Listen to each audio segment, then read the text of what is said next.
Batata ba mamambo tepe boye malamu na bino nyoso pona kolanda basango na lokota ya lingala na Avenir du Congo TV. O libandeli ya basango ya lelo boye ba ete.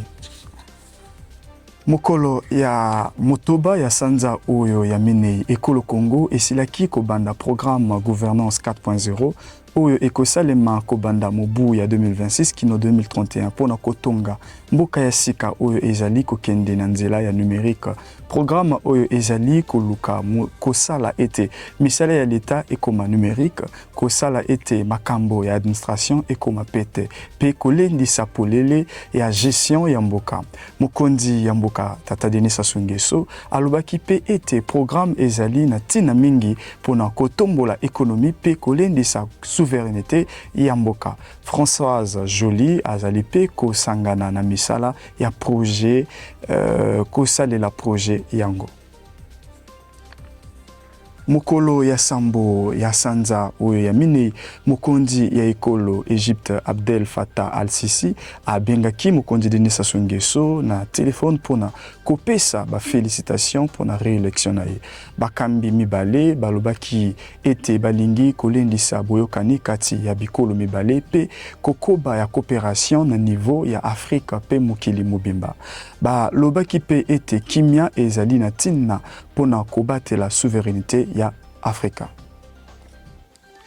Namboka ya Pointe-Noire, bana ya kelasi bazali ko mibongisa makasi pona kizama ya BPC, mokolo ya motoba ya sanza oyo minei na tango ya cérémonie ya Akili Education Award 2026, oyo esalimaki na mairie ya Luanzili, bana ya kelasi kama moko na tukumine ya classe ya 3e, oyo bazali mayele koleka lakaki kosala makasi po Pointe-Noire ezwa esika ya likolo na classement national. Compétition ya orthographe phénomorphe édition ya Zome et sukaki mokolo ya mwambe ya sanza oya minei sima ya basanza mibale ya compétition elenge Maria Ngatali asilaki kolonga na catégorie ya primaire. Tolanda bongo reportage oyo salimi na Alain Ferrin Manzako grâce au SEMA P. Gasly Gambou. C'est le clap de fin pour le phénomorphe. Lancé il y a 2 mois, cette compétition des références qui met en prise les élèves autour de la maîtrise de la langue française a fermé ses portes ce mercredi 8 avril. Pour cette édition, le niveau est monté d'un cran dans les 3 catégories en lice: primaire, collège et lycée. Le point d'orgue de cette clôture fut sans doute la finale de la catégorie primaire. Dans la ligne de départ, 4 candidats déterminés à ne laisser passer aucune faute. Mais très vite, la finale s'est transformée en un tête-à-tête, haletant entre 2 championnes. Il a fallu pas moins de 15 tours d'appellation pour départager les finalistes. Au bout de ce marathon des lettres, Maria Ngatali, élève en classe de CM2 à l'école privée Le Succès d'Arc, a finalement décroché la première place. Elle l'emporte devant Pénélope Lubuka, élève en classe de CM1 de l'école Laurie Floride, qui n'a pas démérité malgré son jeune âge. Interrogée à l'insu de son sacre, la grande gagnante n'a pas caché son émotion. Merci, je vous remercie pour tous ces cadeaux. Merci, vraiment merci pour tous ces cadeaux, je les aime. Les raisons de la création de ce festival est que face au comportement un peu déviant de certains jeunes dans nos quartiers, et surtout à ce qui s'est passé dans les écoles. Oui. Les bagarres inter-écoles, nous qui sommes de Talangaï Mikal, on a pensé avec le DG, est-ce qu'il n'était pas possible de créer quelque chose afin de rassembler les écoles pour montrer une autre image de nos enfants. Parce que ce qui s'est passé dans nos écoles, c'était pas bon. Vous imaginez que 2 écoles se battent et ce sont des jeunes. Et à chaque fois, on est en train de créer. Ces enfants-là ne sont pas intelligents, ces enfants-là ne font absolument rien.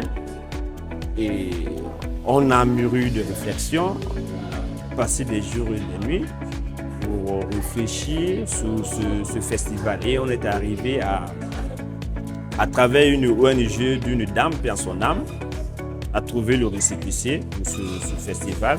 Et c'est depuis 2010 que nous avons commencé. Après 2 mois de joute verbale, le Finomov confirme son statut de rendez-vous incontournable pour l'élite scolaire, laissant derrière lui des élèves motivés et des mots parfaitement orthographiés. tolobela basango oyo etali bikolo misusu mokolo ya sambo ya sanza oyo ya minei ekolo États-Unis pe Iran bandimaki cessez le feu na lisalisi ya ekolo Pakistan boyokani yango esalemaki mpona kofungola détroit d'Ormuz pe kozongela mosala ya diplomatie na Islamabad kasi kime yango ezali fragile po ete ezalaki na bafrappe oyo États-Unis pe Israël ebetaki na nsima ya masolo pe bongo kopesa nyonso na nsima ya batreve na oyo etali masano mokolo ya mitano ya sanza oyo ya minei na centre sportif ya Makelekele mouvement réveil du handball congolais et bongisaki tournoi oyo esangisaki ba équipe zomi na libwa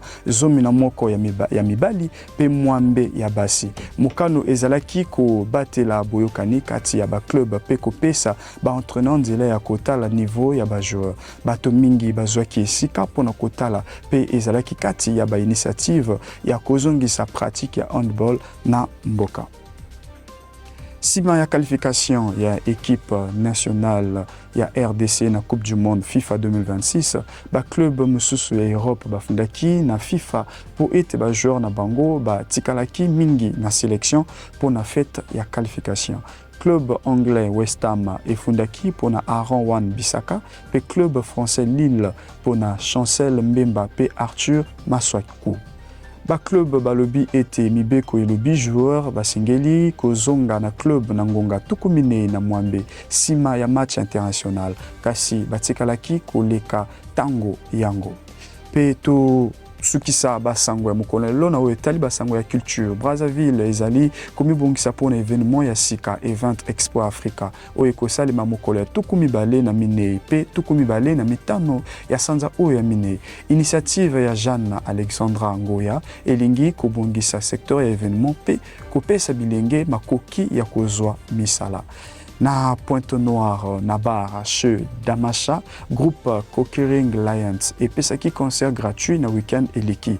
Pene yangonga mine basalaki ambiance makasi na musique reggae bantu pe bato ya ba génération nyonso basepelaki mingi na tina ya muziki yango pe matondo na bino nyonso wapi bosili ko landa basango na biso na lokota oyo ya Lingala na Avenue du Congo TV pe matondo na équipe technique oyo esimbami na Jires Mebata pe Dina Gaxo na bino bokutani na sima ya mikolo oyo ekoya botikala malamu epai na bino.